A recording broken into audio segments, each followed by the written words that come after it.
ایک بات بڑی ضروری ہے، وہ میں نے آپ سے ضرور کرنی ہے۔ ایک آیت ہے قرآن پاک کی سورۃ بقرہ پہلا سپارہ آیت نمبر 120۔ اللہ تعالیٰ نے ایک حد بیان کر دی، فرمایا وَلَن تَرْضَىٰ عَنْكَ الْيَهُودُ وَلَا النَّصَارَىٰ حَتَّىٰ تَتَّبِعَ مِلَّتَهُمْ۔ فرمایا یہ یہودی اور عیسائی تم سے ہرگز راضی نہیں ہوں گے۔ یہ قرآن ہے اور سادہ ترجمہ تفسیر کی بھی ضرورت نہیں۔ یہ معاہدے کر لیں، محبت کے وعدے کر لیں، یہ تم سے راضی نہیں ہوں گے۔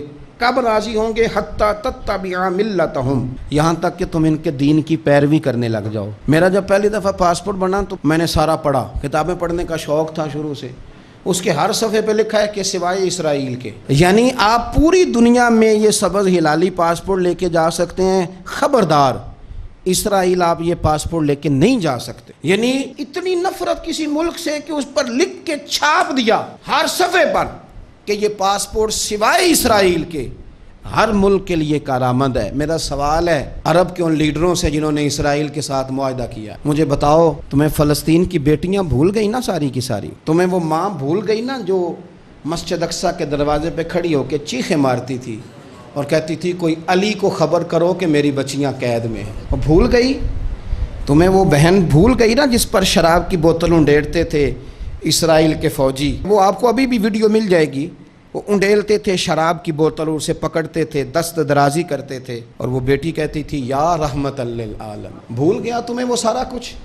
تم نے 1 منٹ لگایا اور تم معاہدہ کس سے کروا رہے ہو؟ امریکہ کے صدر سے؟ اتنا ظلم کیا تم نے، اتنا قاتل کے ساتھ معاہدہ؟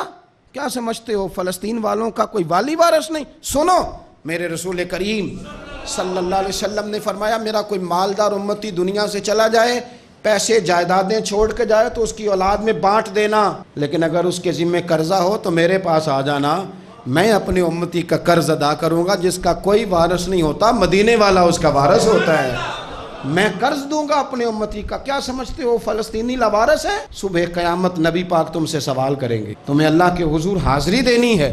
کیوں نہیں صلح کرتا اسرائیل فلسطین کے ساتھ؟ لبنان کے ساتھ دوستی کیوں نہیں کرتا؟ شام سارا کٹ گیا اسرائیل کی وجہ سے، آج تمہیں خیال آیا ان کے ساتھ معاہدہ کرنے کا؟ ہمیں سبق پڑھاتے ہو خدا سے ڈرو۔ اور پھر اقبال کہتے ہیں مسلمانوں سے مایوس نہ ہونا، حکمرانوں سے زیادہ امیدیں بھی نہ لگانا۔ وہ جو چھوٹے چھوٹے لوگ نکلے تھے نا صحرا سے، بظاہر غریب تھے، بظاہر ان کے پاس مال نہیں تھا، وہ خالد بن ولید جیسے، وہ سعد بن ابی وقاص جیسے، بظاہر ان کے پاس زیادہ اسلحہ نہیں تھا۔ اقبال کہنے لگے مایوس نہ ہونا، یہ نہیں کہنا بن کچھ نہیں سکتا، فرمانے لگے رات میں نے سنا ہے فرشتے آپس میں باتیں کر رہے تھے۔ واہ اقبال تیرا بھی انداز کتنا نرالا ہے۔ کہنے لگے رات فرشتے آپس میں باتیں کر رہے تھے، میں نے سن لی ہیں۔ بھلا وہ کیا کہہ رہے تھے؟ یہ سارے لوگ نا خالد بن ولید، سعد بن ابی وقاص، یہ صحرا کے رہنے والے تھے، اور اس وقت کی سب سے سپر پاور روما کہلاتی تھی، الٹ پلٹ کے رکھ دی ساری رومی سلطنت۔ تو اقبال کہنے لگے رات فرشتے آپس میں باتیں کر رہے تھے کہ سنا ہے پاکستان کے، ہندوستان کے مسلمان جوان مایوس ہو گئے۔ کہنے لگا نہ مایوس ہونا، نکل کے صحرا سے، جس نے روما کی سلطنت کو الٹ دیا تھا، نکل کے صحرا سے۔ گرمی دیکھو اس شعر کی، ولولہ دیکھو اس مرد کا جو مصور پاکستان ہے، نکل کے صحرا سے جس نے روما کی سلطنت کو الٹ دیا تھا، سنا ہے میں نے یہ قدسیوں سے، وہ شعر پھر ہوشیار ہوگا۔ وہ کل باتیں کر رہے تھے کہ بہت سارے ان میں سے پھر جاگ گئے اور بڑی جلدی وہ بلاک بنائیں گے۔ سنا ہے میں نے یہ قدسیوں سے کہ وہ شعر پھر ہوشیار ہوگا، وہ آئے گا میدان میں، نکلے گا، اور انشاءاللہ یہی چراغ جلے گا تو روشنی ہوگی۔